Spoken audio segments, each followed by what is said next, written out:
Hello everyone, प्यार कैसे हो सबके सब। तो आज की जो हमारी वीडियो इसमें जो है हम कुछ इंपॉर्टेंट पॉइंट्स को देखेंगे और उसका से एक सवाल करने वाले हैं।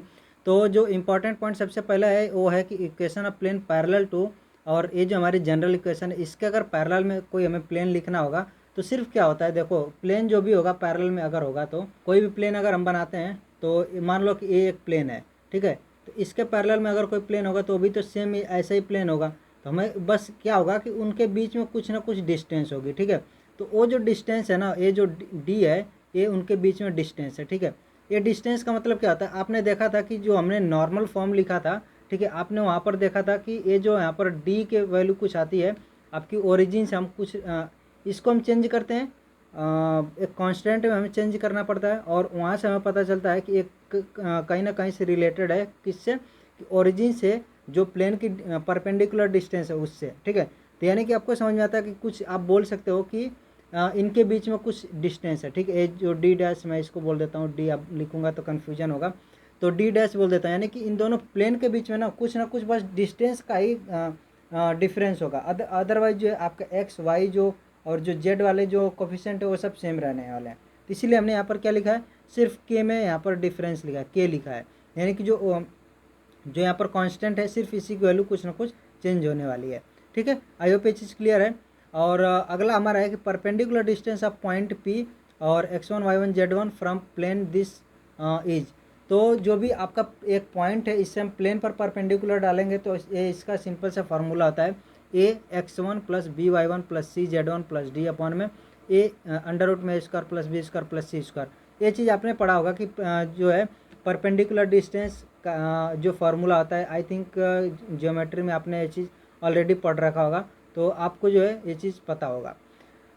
बट आपको याद करना क्या है कि जो x होगा उसकी जगह पर x1 आ जाएगा, y की जगह पर y1 आ जाएगा, z की जगह पर z1 आ जाएगा, ठीक है। और अगर जो है मॉड नहीं लगाते हैं तो इसको हम बोलते हैं अलजेब्रिक डिस्टेंस। यानी अलजेब्रिक डिस्टेंस का मतलब हो गया कि इसके वैल्यू जो है प्लस माइनस कुछ भी आ सकती है, ठीक है। तो यहाँ पर जो आप क्या देखोगे कि यहाँ पर जो आप जब भी नेगेटिव वैल्यू आएगी तब भी आप इसको प्लस लिखोगे, लेकिन हो सकता है कि आपकी ये जो वैल्यू है ये नेगेटिव है। क्यों आए कि ये जो पॉइंट है ना ये प्लेन के दूसरे साइड हो सकता है लाई करे, ऐसे साइड लाई करे जहाँ पर जो इसमें वैल्यू रखने पर नेगेटिव वैल्यू हमें मिले।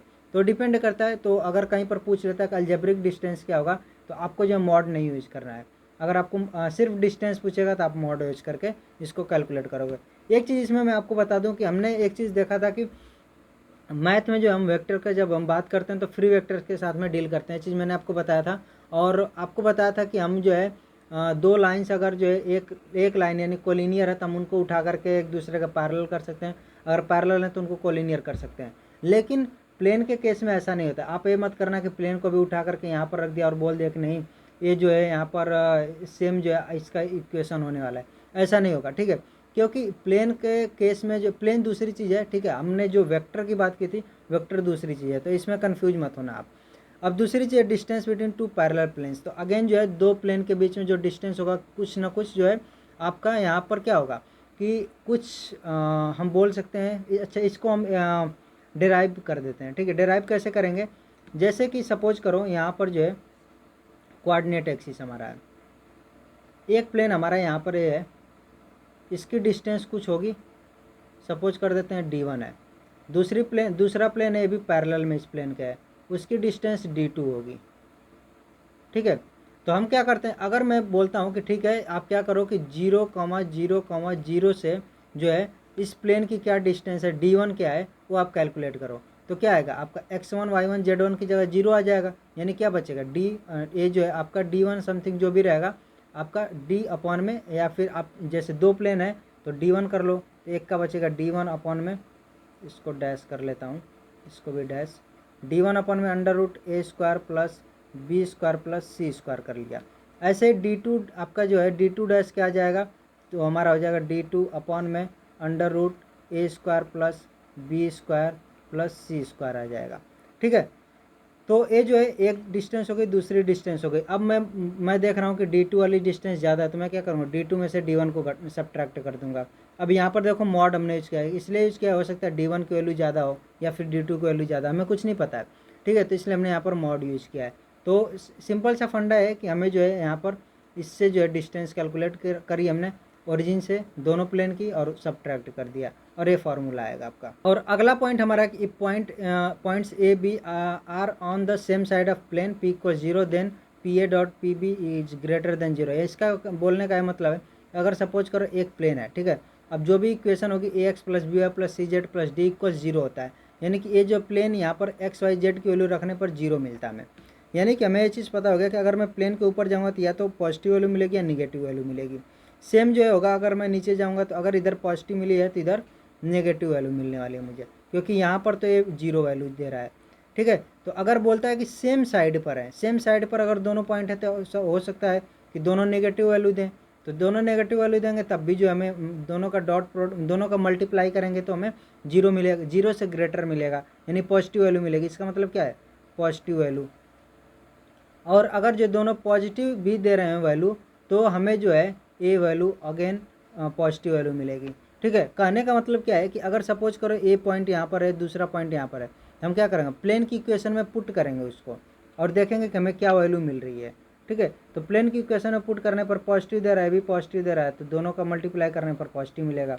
अगर जो है दोनों पॉइंट एक दूसरे से अपोजिट साइड में, अपोजिट साइड का मतलब कि एक प्लेन के इधर है एक प्लेन के इधर है, तो अगर एक पॉजिटिव मिल रहा है तो दूसरा निगेटिव मिलेगा, तो इसीलिए जो है दोनों का जब हम मल्टीप्लाई करेंगे तो हमें क्या वैल्यू मिलेगी, निगेटिव वैल्यू मिलेगी।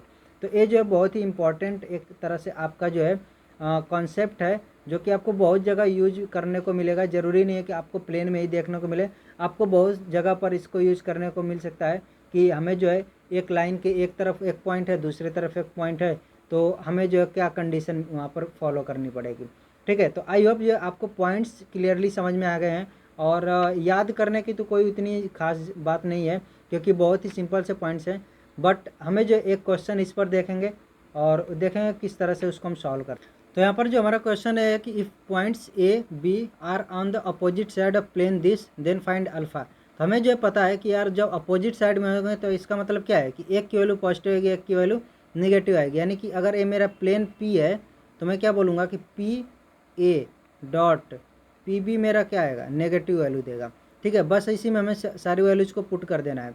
अब यहाँ पर इसमें जो है एक बार ए वाली वैल्यूज को पुट करेंगे और एक बार जो ए वाली वैल्यूज को पुट करेंगे, तो पी ए हमारा आ जाएगा अल्फ़ा -2 -3 और -11 इंटू में दूसरा हमारा होगा अल्फ़ा और -2 + 3 -11 लेस देन 0 आएगा।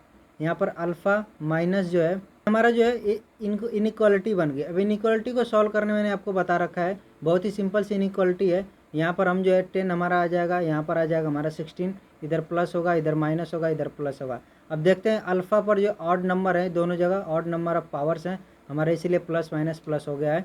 अब जो है हमें नेगेटिव वाली वैल्यू चाहिए, तो अल्फ़ा जो है बिलोंग करेगा यहाँ पर 10 से लेकर के 16 तक, यहाँ पर ओपन ब्रैकेट रहेगा। ये हमारा आंसर हो जाएगा। तो आई होप जो आपको ऐसी समझ में आ गया है। ये इनइक्वालिटी आपको सॉल्व करने नहीं आता है तो अगेन जो है मैं बोलूँगा कि पीछे के लेक्चर को आप देखो, इनइक्वालिटी जहाँ पर मैंने पढ़ा रखा है, ठीक है। और ये बहुत ही सिंपल सा क्वेश्चन था जिससे कि आपको एक प्रैक्टिस हो जाए। अब मिलते हैं नेक्स्ट वीडियो में, एक जो हमारा कॉन्सेप्ट रहेगा, एक पॉइंट रहेगा और उस पर हम एक सवाल करेंगे, ठीक है। तो आज की वीडियो में बस इतना ही। Till then take care, bye bye.